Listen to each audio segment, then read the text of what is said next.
दिल ओप्पो के मोबाइल वही में सिम गया उठा ले कसला बतियाई हेलो एगो शायरी सुनाई। कहाँ से बोला तेरे से? मुंह से बोला तनी। हतरुक भाई के भेजे तनी पीछे से बोले लगबे।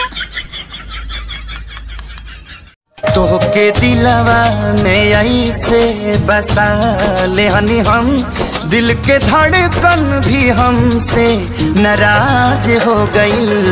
अखिया तोहरा सिवा कुछ न देखे सनम, कके हमसे दगाबाज हो गई। तोहके दिलवा में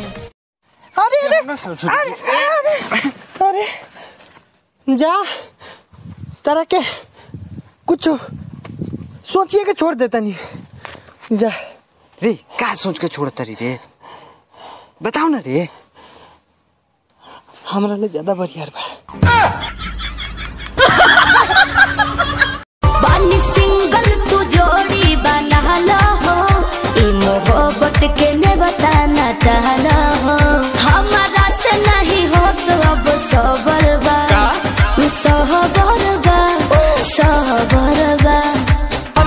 लगल हमारा ई खबर बा, तोहार पहिले से लभर बा। लगल हमारा ई खबर बा, तोहार पहिले। बाबू हर कामयाब आदमी के पीछे एगो लड़की के हाथ होला, जैसे ताहरा पीछे हमार हाथ बा। जब ताहरा चलते हम इतना सफल बानी तो यही से तो और 2-3 गो लड़की से दबा के बतियावे नी।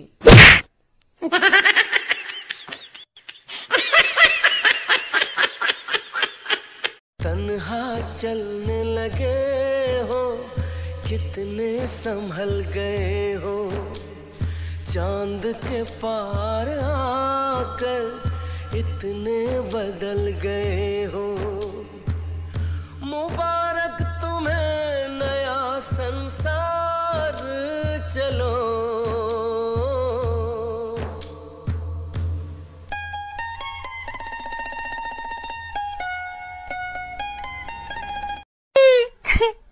तनी हमरा क्यों देखी ना, हम कैसा लागत तनी?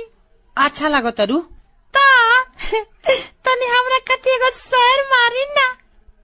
तारा प्यार के चक्कर में हम गहनी लुटाई। तारा मेकअप के कैला में हमार लागल बा 1 महीना के कमाई। दुनिया में सब कुछ करी हा बतिया कहीं, दुनिया में सब कुछ करी हा बतिया कहीं। प्यार के करो से न करी हा,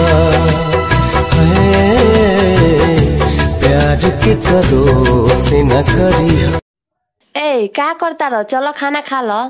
खाना के बात मत कर, जो एजा से ना खइबे। जब से लॉकडाउन भइल बा तोरा हाथ के खाना खा खा के मन पाक गइल बा। हाँ तो बाहर जाके पुलिस के हाथ से खा ले।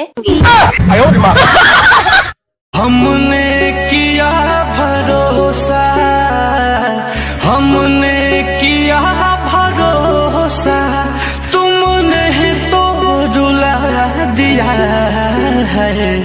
क्यों हो क्यों भुला दिया, हो क्यों